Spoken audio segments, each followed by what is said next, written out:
gotta pay closer attention to historical narratives. There's a reason why the history and culture of Egypt has been taken and brought into the sphere of biblical stories. African Americans, here's why you are being prohibited from claiming your birthright and ancestry. First, you should take note of the fact that the national language of Egypt today is Arabic, and also that many modern Egyptians today adhere to the Muslim faith. The Arabs who adhere to the Abrahamic faith believe that they descend from Ibrahim or Abraham. Now, it is said in the Torah that Ibrahim or Abraham had Ishmael with Hagar, an Egyptian woman. So, if Hagar and her people, the ancient Egyptians, looked like African Americans, then that raises questions around who the Arabs were and what they look like. Abraham descends from the line of Shem. There was a rabbi, Rabbi Eliezer from the 1st century, said that Shem's descendants were dark-skinned, and that the descendants of Ham was dark like the raven. Hence the name of Ham, meaning black, as the Egyptians referred to their land as Chemet, meaning black.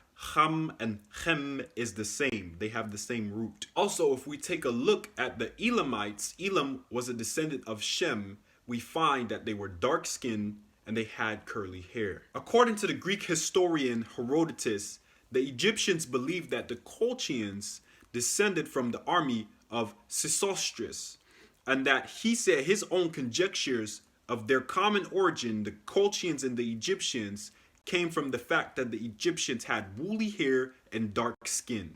In fact, it is arguable that Noah and his sons were all African.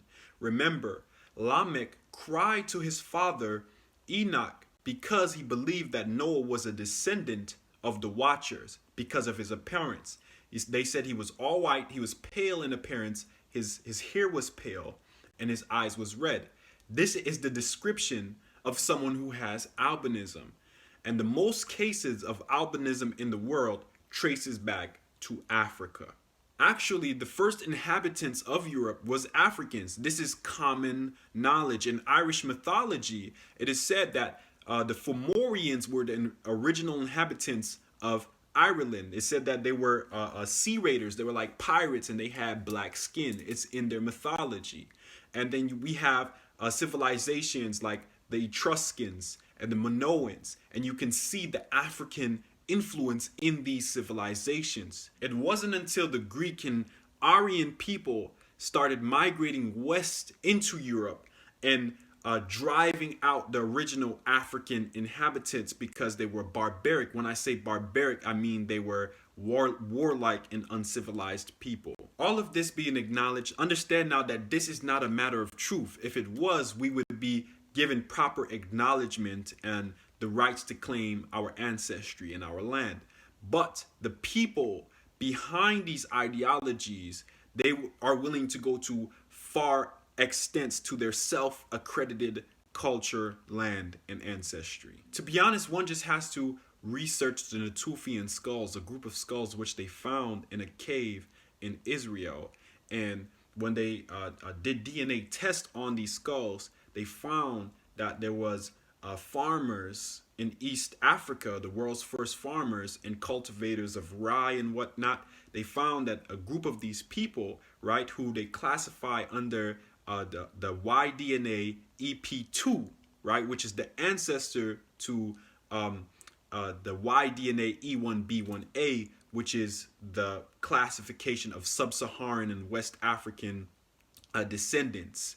They found that this group migrated to Israel, right, to the Middle East, and they've been there for over some 15,000 years.